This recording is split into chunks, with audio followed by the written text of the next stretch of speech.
Hello दोस्तों, आज Vida VX2 plus को मेरे पास आए हुए पूरे 30 दिन हो गए हैं और इन दौरान मैंने इसको लगभग 1000 किलोमीटर से भी ज़्यादा राइड कर लिया है। और आज मैं आपको वीडा VX2 प्लस का असली ओनरशिप एक्सपीरियंस आपके साथ शेयर करने वाला हूँ। मैं बताऊँगा इसका प्रोज और कॉन्स और मेरे परचेस एक्सपीरियंस से लेकर हाल फिलहाल ही मेरा फर्स्ट सर्विसिंग हुआ उसके बारे में और उसके एक्सपीरियंस के बारे में मैं आपके साथ बात करने जा रहा हूँ। दोस्तों, फर्स्ट सर्विसिंग का एक्सपीरियंस मेरे लिए अनएक्सपेक्टेड था और आपके लिए शॉकिंग रहेगा, खास करके अगर आप वीडा VX2 प्लस या फिर को परचेस करने का प्लान कर रहे हैं।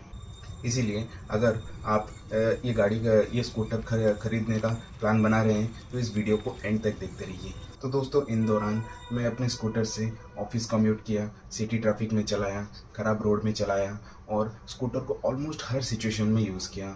और इसी वजह से अब मुझे स्कूटर की स्ट्रेंथ और वीकनेस सारी चीज़ काफ़ी अच्छे से समझ आ गया है। सबसे पहले बात कर लेते हैं उन चीज़ों के बारे में जो मुझे पसंद नहीं आया है और इनको कॉन्स के कैटेगरी में मैं डाला हूँ। तो अगर आप ऐसे फिजिकली देखें तो ये इसमें बहुत स्ट्रेंथ है और बहुत स्ट्रॉन्ग भी है, लेकिन पता नहीं क्यों नॉर्मल स्पीड से थोड़ा सा ज़्यादा स्पीड में जब ये स्कूटर चलता है तो इसका मिरर वाइब्रेशन करने लगता है। उस वजह से पीछे का व्यू क्लियर नहीं आ पाता और इमेज ब्लर होने की वजह से लेन चेंज करना हुआ या फिर ओवरटेक करने के लिए कॉन्फिडेंस नहीं मिल पाता है। और तो ये एक सेफ्टी इशू है, मुझे लगता है कंपनी इसको जल्द से जल्द एड्रेस करना चाहिए। दूसरी बात जो मैंने नोटिस किया है वो बारिश या फिर वॉशिंग के बाद बैटरी कंपार्टमेंट के अंदर पानी चला जाता है। तो दोस्तों, पहले मुझे लगा ये कोई इशू है या प्रॉब्लम है, लेकिन मैंने जब सर्विस सेंटर में पूछा तो उन्होंने बताया ये नॉर्मल है। ये जो होल्स बने हुए हैं ये वेंटिलेशन के लिए बने हैं, ये बैटरी को कूल रखते हैं, इसी वजह से थोड़ी सी पानी अंदर आ सकता है। उन्होंने ये भी कहा कि इस बैटरी को ऐसा कोई प्रॉब्लम नहीं है। अगर आप हेवी बारिश में जा रहे हैं या फिर गाड़ी को वॉश कराए हैं तो एक बार बैटरी कंपार्टमेंट खोल के उसको अच्छे से पोंछ लीजिए और गंदगी साफ कर लीजिए, तो सब कुछ सही रहेगा, कोई दिक्कत नहीं होगा। मुझे लगा यह इन्फॉर्मेशन आप लोगों के साथ शेयर करनी चाहिए। Point number 3, buzzer sound. अब और एक ऑब्जर्वेशन मैं शेयर करता हूँ आपके साथ। मुझे पता नहीं ये सिर्फ मेरे यूनिट में है या फिर सभी स्कूटर में है। कभी कभी बजर के आवाज़ बहुत ही धीरे हो जाता है और कभी कभी इतना कम हो जाता है कि सुनाई ही नहीं देता है मुझे खुद ही। तो ये बात मैंने सर्विस सेंटर में बताया तो उन्होंने बताया कि बजर साउंड स्कूटी के बाहर लगा हुआ रहता है, तो जब मॉइस्चर ये पकड़ लेता है तो उसका साउंड कम हो जाता है। जब मॉइस्चर ड्राई हो जाएगा तो इसका साउंड जैसे पहले था वैसे ही रिस्टोर हो जाएगा। तो मैंने बोला ठीक है, बारिश का सीज़न चल रहा है, ठीक है, अभी मैं उसको ऑब्जर्व कर रहा हूँ, बाद में इसका अपडेट मैं आपको दूंगा।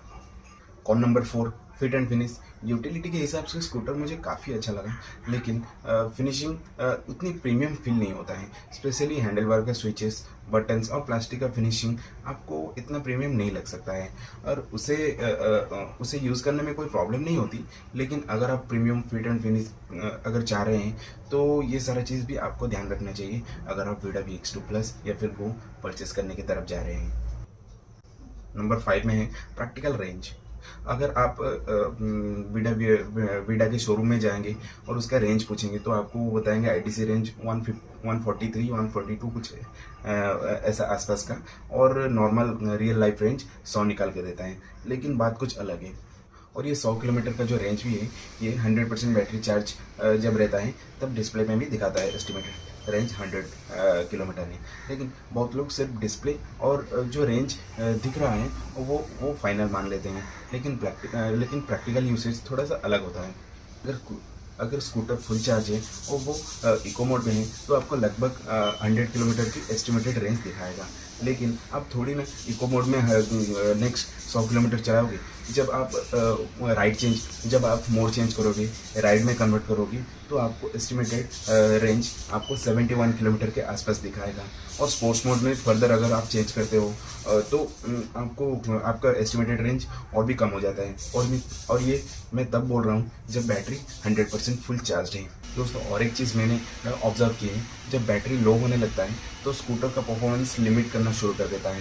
बैटरी लगभग 20% से नीचे आने पर राइड मोड अवेलेबल नहीं होता है और बैटरी परसेंटेज अगर 10% से नीचे आ जाएगा तो स्पीड भी काफ़ी कम हो जाता है। हो सकता है ये बैटरी को प्रोटेक्ट करने के लिए है। इसलिए अगर आप 100 किलोमीटर डिस्प्ले पर देख कर सोच रहे हैं कि पूरा 100 किलोमीटर हर मोड में ये चला जाएगा, ऐसी बात नहीं है। आपको मोड जब मोड चेंज करेंगे उसका एस्टिमेटेड रेंज कम होता जाएगा। तो दोस्तों ये तो था 30 दिन और लगभग 1000 किलोमीटर चलाने के बाद ये सारे मेरा ऑब्जर्वेशन, और ये इसको कौन के कैटेगरी में मैं डालता हूँ। मैं ये बिल्कुल भी नहीं कहता कि ये स्कूटर बेकार है और ख़राब है। बस एक ओनर होने के नाते जिन जिन चीज़ों के बारे में मैंने फील किया, जो एक्सपीरियंस किया, वही मैं आपके साथ शेयर कर रहा हूँ। अब तक मैंने सिर्फ उन बातों के बारे में बात की है जो कि मुझे पसंद नहीं आया है, लेकिन अब बात करते हैं उन फीचर्स के बारे में जिनकी वजह से मुझे ये स्कूटर चलाने में और इसको ख़रीदने में मोटिवेशन आया और चलाने में मुझे पसंद आया और मुझे मज़ा भी आया। क्या क्या वो प्रोज़ हैं उसके बारे में चलिए बात करते हैं। तो दोस्तों अगर हम प्रोज़ के बारे में बात करते हैं, सबसे पहले आता है इसका राइडिंग कंफर्ट या फिर राइडिंग एक्सपीरियंस। दोस्तों पहला और सबसे इम्पोर्टेंट पॉइंट है इसका राइडिंग एक्सपीरियंस। स्कूटर चलाने में मुझे काफ़ी स्मूथ और कंफर्टेबल फील होता है, चाहे ऑफिस कम्यूट हो या फिर सिटी ट्रैफिक हो या फिर ख़राब रोड या फिर बारिश का मौसम हो, वो चलाने में मतलब कॉन्फिडेंस फील होता है। और सस्पेंसन भी डेली यूज़ के हिसाब से अच्छा है और लॉन्ग राइड में भी कुछ इतना ज़्यादा प्रॉब्लम नहीं होता है, बढ़िया रहता है उसके। इस हिसाब से मैं उसको 10 आउट ऑफ 10 दूंगा। अगर आप रोज़ाना 20 से 50 किलोमीटर और मैक्सिमम 70 किलोमीटर ट्रैवल करते हैं तो ये स्कूटर आपके लिए बहुत ही कंफर्टेबल हो सकता है। ये आपका कंपेनियन बन सकता है और इसको आप कंसिडर कर सकते हैं। नेक्स्ट जो मुझे इसका खूबी नज़र आया वो है रिमूवेबल बैटरी।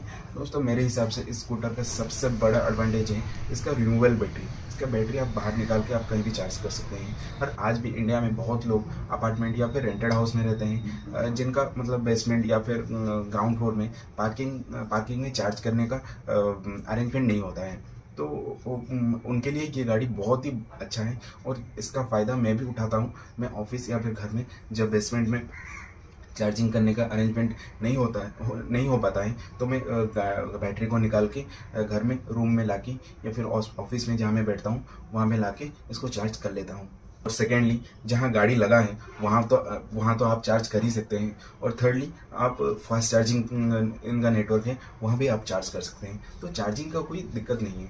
आप कुल मिला के 3 तरीके से आप इसको चार्ज कर सकते हैं। आप जहाँ गाड़ी लगा है वहाँ आप चार्जर लगा के आप चार्ज कर सकते हैं। आप बैटरी निकाल के आप चार्ज कर सकते हैं अपने रूम या फिर जहाँ भी आप बैठ रहे हैं वहाँ आप जाके चार्ज कर सकते हैं। थर्डली इसका फास्ट चार्जिंग नेटवर्क से खास करके वीडा का फास्ट चार्जिंग मशीन जितना अच्छे से नहीं काम कर रहा है। मैंने चेक किया था एथर का फास्ट चार्जिंग नेटवर्क में जितना सारा चार्जर है फास्ट चार्जर वो उससे ज़्यादा अच्छे से काम करता है। वो भी मैंने एक्सपीरियंस किया, तो मैं आपको बता रहा हूँ।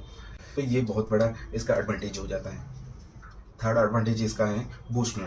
दोस्तों अब बात करते हैं मेरा फेवरेट फीचर की, जो है बूस्ट मोड। दोस्तों अगर बूस्ट मोड ऑन है और आप नॉर्मली इको या फिर राइड में चल रहे हैं 20-40 में के स्पीड में आप चल रहे हैं और आपको कोई व्हीकल को ओवरटेक करना है, तो अगर बूस्ट मोड ऑन है और आप एक्सेलरेशन मोड़ते हैं तो आपको गाड़ी तुरंत आपको पावर देता है और आप आसानी से 50-60 किलोमीटर के स्पीड से आप उस गाड़ी को ओवरटेक कर सकते हैं। और वो टेम्परेरी होता है, 2-3-4 सेकंड के लिए होता है, लेकिन वहाँ काम बन जाता है। और ये बहुत ही अच्छा फीचर है, अगर आप यूज़ करेंगे तो आपको पता चल जाएगा। और ये मोड बेसिकली सिटी राइड्स और ट्रैफिक में बहुत ही अच्छे से काम में आता है। तो दोस्तों अभी नेक्स्ट इसका फीचर के बारे में बात करें जो मुझे इसका एडवांटेज लगा, वो है राइडिंग मोड्स। दोस्तों इसमें 3 राइडिंग मोड्स मिलता है। इको मोड, अगर आपको मैक्सिमम रेंज चाहिए तो ये बेस्ट ऑप्शन है। इस मोड में जैसे कि मैंने आपको बताया कि इस मोड में स्कूटर लगभग 42 किलोमीटर पर आवर तक स्पीड में चलता है और आपको डिस्प्ले में लगभग 100 किलोमीटर की रेंज का एस्टिमेट आपको दिखता है। और ये 100 के आसपास जाता भी है, लेकिन ऐसा बहुत कम होता है कि मैं सिर्फ इको मोड में चला रहा हूँ। मुझे मोड चेंज करना पड़ता है। अगर मैं कहीं बाहर जा रहा हूँ या फिर सिटी कम्यूट कर रहा हूँ तो मुझे इको मोड और राइड मोड के अंदर स्विच करना पड़ता है। तो दोस्तों उसके बारे में बात करते हैं। राइड मोड, दोस्तों ये मेरा सबसे ज़्यादा यूज़ किया गया मोड है। इसमें स्कूटर लगभग 60 किलोमीटर पर आवर तक चल जाता है और डिस्प्ले में लगभग 71 किलोमीटर एस्टिमेटेड रेंज दिखाता है अगर आपका बैटरी फुल हो।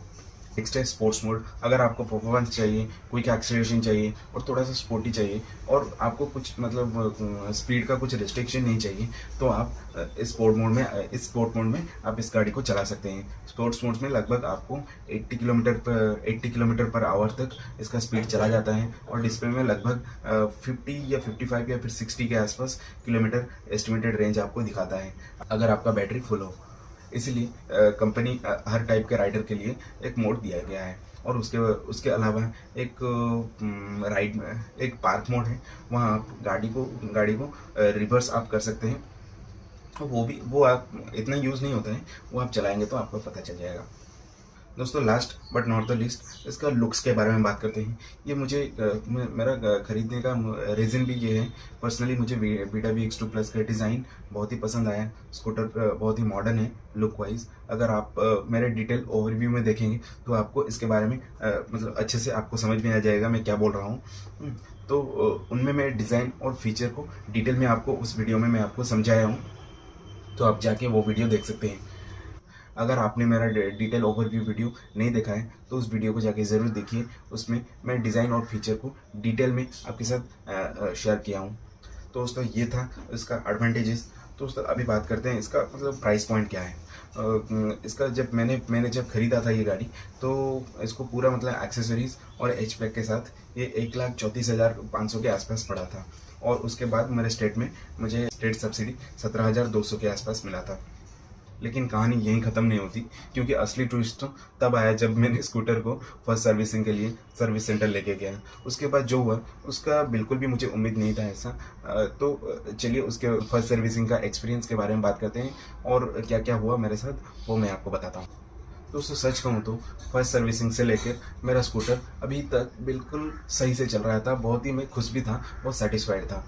इसीलिए मैं बिना टेंशन के 30 दिन कंप्लीट होने के बाद मैं स्कूटर को फर्स्ट सर्विसिंग के लिए सर्विस सेंटर ले गया। लेकिन सर्विस के बाद जो हुआ उसकी मुझे बिल्कुल भी उम्मीद नहीं थी। मुझे सर्विसिंग के बाद गाड़ी 3-4 घंटे के अंदर मिल गया। लेकिन जब मुझे गाड़ी मिला तब मैं जब देखता हूँ कि मेरा गाड़ी का लॉकिंग सिस्टम ख़राब है।